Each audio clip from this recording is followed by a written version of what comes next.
मगाशी तू टॅबलेटची डबी जी दिली होती ती मी इंद्राला दाखवल्यानंतर कसला घाबरला होता तो. त्याने जशी डबी बघितली तसं पॅनिक झाला आणि डायरेक्ट पळत सुटला. तेच तर हवं होतं मला.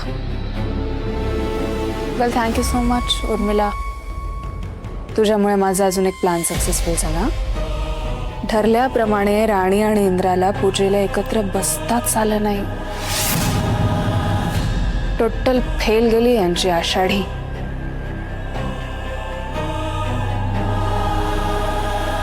लुक एट हर ना.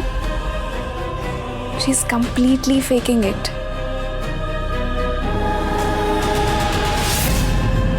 हे जे हसू आहे ना तिच्या चेहऱ्यावर हे वस्तीतल्या लोकांना दाखवण्यासाठी आहे. इंद्रामुळे खूप हर्ट झाली आहे बिचारी.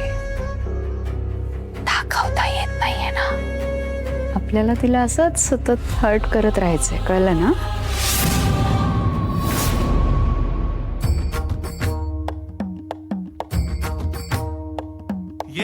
ओलांडून गावाची पंढरी चालायला मेळा. गजरात विठ्ठलाच्या धुम धुमला सोहळा. चंद्रभागेच्या ओढीनं दिंडी चालली माऊलीच्या दर्शनाची. डोळा सगळा लागली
अरे ह्यो तर चमत्कार झाला म्हणायचा.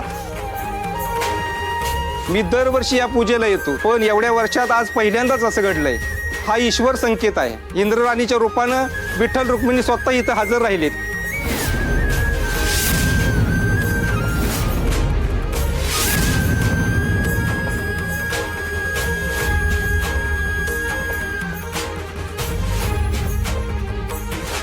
बोला पुंडलिकावर देव हरी विठ्ठल श्री ज्ञानदेव तुकाराम पंढरीनाथ महाराज की जय माऊली ज्ञानेश्वर महाराज की जय जगद्गुरु तुकाराम महाराज की जय.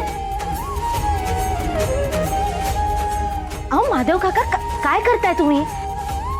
अगं साक्षात आज विठ्ठल रुक्माई तुमच्या रूपानं आशीर्वाद द्यायला आल्यात. हे बघा मग मला सांग आशीर्वाद घ्यायला नको का? असू दे थांब मला आशीर्वाद घेऊ दे.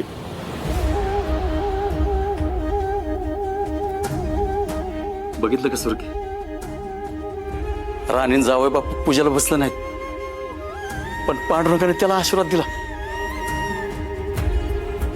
ईश्वराची करणे लय आघात आहे बघ. खरं आहे तुमचं. चला आता आपण दोघं बी त्यांचं दर्शन घेऊ. चल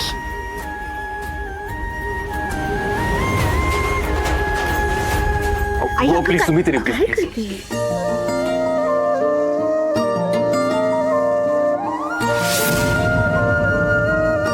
माफ करा जावय बापू पण आम्ही तुमच्या ना तुमच्या रूपात आलेले विठ्ठल रुक्मिणीच्या पाया पडतो. या वर्षी तुमचा पूजेचा मान हुकला पण ह्यो हार गळ्यात पडला.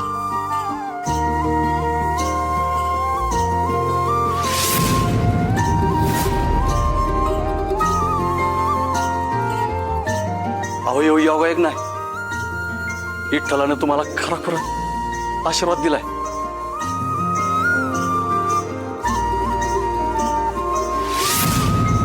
खरंय राणे. आणि मी तुला म्हणलं होतं का नाही जे आपल्या नशिबात असतं ना ती मिळतच बघ.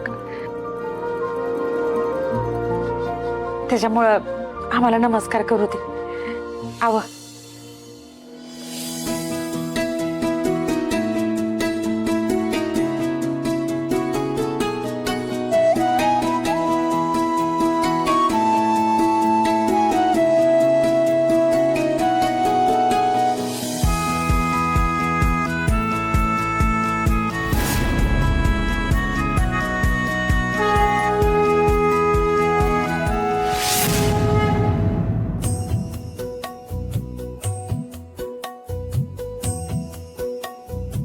चल हार काढून घेऊया. नको नको तुम्ही दोघांनी गाड्यातले हार तसेच ठेवायचे आहेत. आज तुम्ही या पाठावर बसून विठ्ठल रुक्माईचा नैवेद्य ग्रहण करायचा आहे.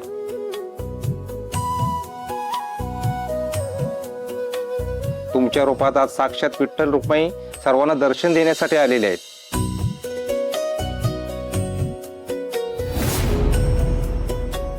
हो पण गुरुजी बरोबर बोलतायत जावय बापू.